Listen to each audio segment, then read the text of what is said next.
नमस्कार।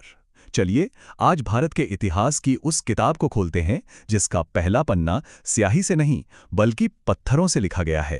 ये कहानी हमारे उन पूर्वजों की है जिनका सफर मशहूर सभ्यताओं के बनने से लाखों साल पहले शुरू हुआ था।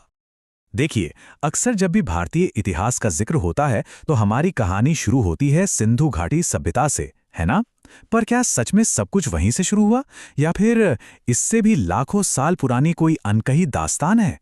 चलिए, आज इसी सोच को थोड़ा बदलते हैं और उस गुमनाम अतीत में झांकते हैं। अच्छा, इस सफर में आगे बढ़ने से पहले एक छोटी सी बात समझना जरूरी है। इतिहास को ना 3 बड़े हिस्सों में बांटा जाता है। पहला, प्रागैतिहासिक काल, मतलब वो समय जब लिखना पढ़ना था ही नहीं। फिर आता है आद्य ऐतिहासिक, जब लिखावट तो थी पर हमारे लिए आज भी वो एक पहेली है, जिसे सिंधु घाटी की लिपि। और आखिर में आता है ऐतिहासिक काल, जहां से हमें लिखे हुए सबूत मिलने लगते हैं। आज हम पहले अध्याय यानी प्रागैतिहासिक काल पर ही अपना ध्यान देंगे। तो चलिए, समय में बहुत पीछे चलते हैं। हम बात करने वाले हैं प्रागैतिहासिक काल की, जिसे हम आम भाषा में आदि मानव का युग भी कह देते हैं। इस दौर की कहानी किसी किताब में नहीं मिलेगी, ये तो जमीन के नीचे दबे हजारों साल पुराने अवशेषों में छिपी हुई है। इस बहुत लंबे समय को समझने के लिए इसे पाषाण काल या स्टोन एज भी कहते हैं और इसे 3 हिस्सों में बांटा गया है: पुरापाषाण, मध्यपाषाण और नवपाषाण। हमारी पूरी कहानी आज इन्हीं 3 पड़ावों के आसपास घूमेगी और हमारे गाइड होंगे वो औजार और कलाकृतियां जो हमें खुदाई में मिली हैं। तो हमारे सफर का आगाज होता है सबसे लंबे और सबसे रहस्यमयी दौर से, पुरापाषाण काल। जरा सोचिए, ये वो वक्त था जब इंसान ने पहली बार भारतीय उपमहाद्वीप की जमीन पर अपने कदम रखे थे। ये दौर कितना लंबा था, कोई अंदाजा है? करीब 20 लाख साल से भी ज्यादा। मतलब ये मानव इतिहास का 99% हिस्सा है। इससे आप अंदाजा लगा सकते हैं कि हमारे पूर्वजों ने कितनी पीढ़ियों तक एक बेहद मुश्किल और आदिम जिंदगी जी होगी। इस जमाने में जिंदगी बहुत मुश्किल थी। इंसान खाना बदोश था, मतलब एक जगह टिक कर नहीं रहता था। जिंदगी का बस एक ही मकसद था: शिकार करना, खाना इकट्ठा करना और खुद को जंगली जानवरों से बचाना। और इसके लिए वो बड़े बड़े और भद्दे से दिखने वाले पत्थर के औजारों का इस्तेमाल करते थे। लेकिन इसी अंधेरे और मुश्किल भरे दौर में एक चिंगारी ने सब कुछ बदल दिया, और वो थी आग की खोज। आग सिर्फ रोशनी या गर्मी नहीं थी, वो सुरक्षा थी, पका हुआ खाना था और एक तरह से समाज को साथ बिठाने का जरिया भी। इस एक खोज ने इंसान के विकास की रफ्तार को हमेशा हमेशा के लिए बदल दिया।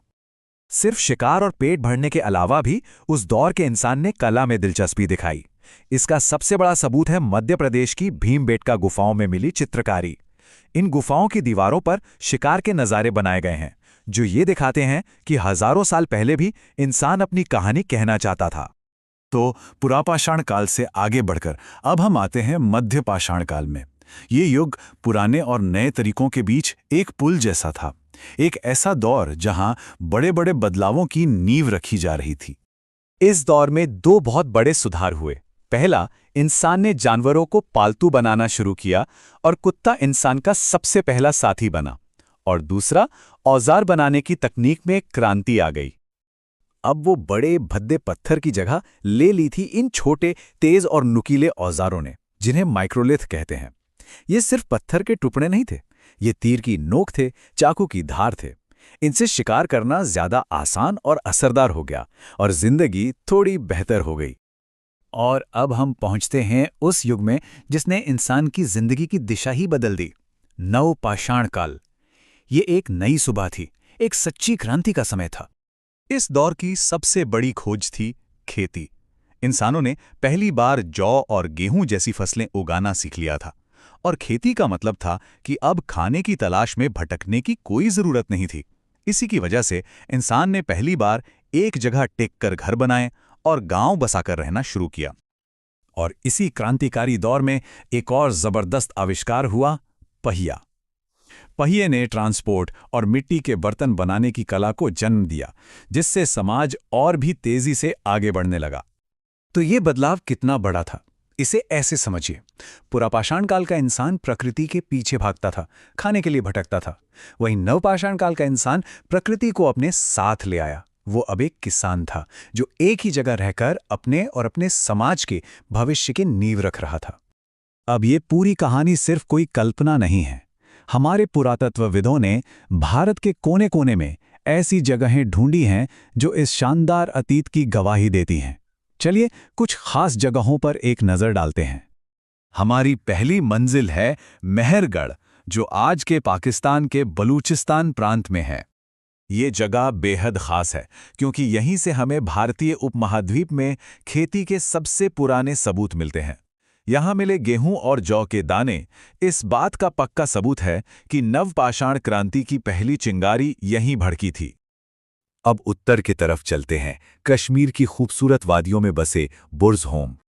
यहाँ के लोगों ने कड़ाके की ठंड से बचने का एक अनोखा तरीका निकाला था।